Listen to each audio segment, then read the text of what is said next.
How are you protecting your wealth? Hi, and welcome to Cash and Coins. You hear so much about precious metals. You have millionaires and billionaires telling you to buy it or not to buy it. It's a good investment. It's a horrible investment. You have the paper value of precious metals and you have the real value of precious metals. And I'm referring to the spot price versus the price with a premium. So with all this, it makes you wonder, is gold and silver a lie? Am I really protecting my wealth? How am I protecting my wealth? I'll be tackling this, and as always, I have a little bonus at the end of the video. All right, let's get into it. Hello and welcome to Cash and Coins, your source for information about precious metals. I'm tackling a very big subject. How are you protecting your wealth? I've discussed this in other videos, what gold is, and I'll put a link in the description. As you know, I am not a financial advisor, and these are my thoughts from my own experiences. One thing that many do agree is that gold and silver are a hedge against inflation. The dollar has built-in devaluation, so it's set to lose about 2%. That's why a house that cost, let's say, $100,000 a decade ago now sells for more than $200,000. That's why 5 years ago the price of gold was about $1,500 and now it's around $1,800. Gold in real estate, they increase their value or they hold their value relative to inflation, that is, for the most part. And this goes for silver too. The price of silver 5 years ago was about $17 and now it's about $22 or $23 per ounce. So just looking at these two things, precious metals and real estate, you see, that does hold its value and it does increase its value. First, let's look at the dollar. If you saved $1 in a piggy bank at the end of the year, it's only worth 98 cents. So holding on to the dollar is probably the worst investment out of everything. It automatically loses value.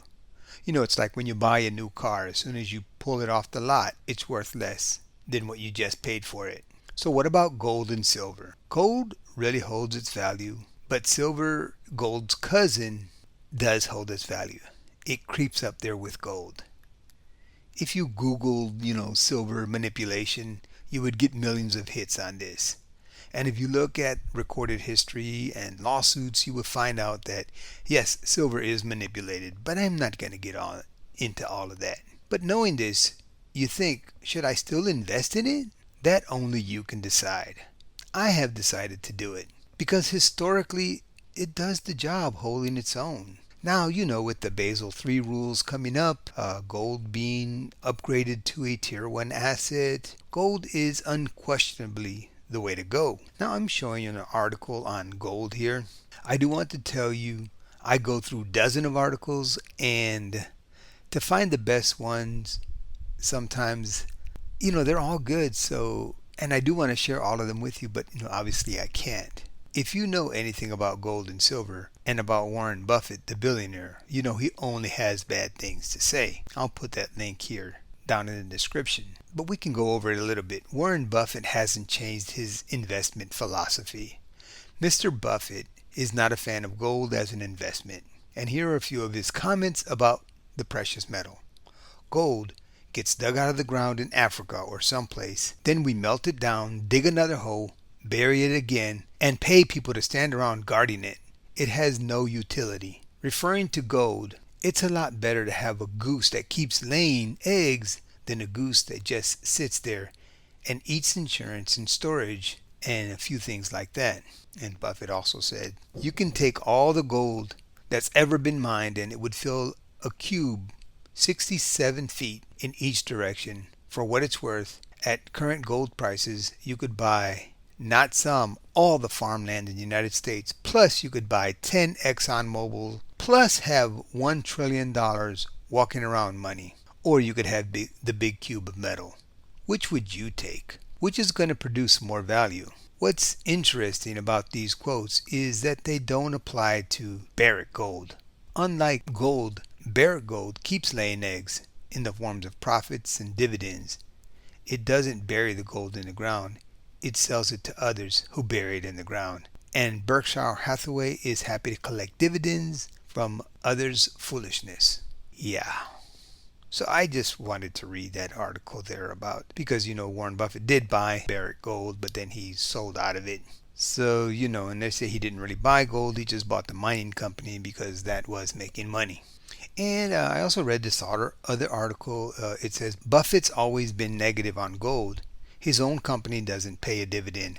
And his argument before was that gold doesn't pay income, said Holmes. He's totally wrong. Since 2000, bullion has far outperformed the S&P 500 by 2 to 1, and it has outperformed Berkshire Hathaway. And Berkshire Hathaway is the company that Warren Buffett runs. So things don't always add up. And the other guys that I've mentioned time and again all invest in gold and silver, like Robert Kiyosaki or Kevin O'Leary, to name a few. And I did want to mention this because many stackers don't seem to factor in the real price of gold and silver. Look at any website that sells it. Silver has a spot price and gold has a spot price. But unless you are buying gold and silver as an ETF, you're paying well over spot.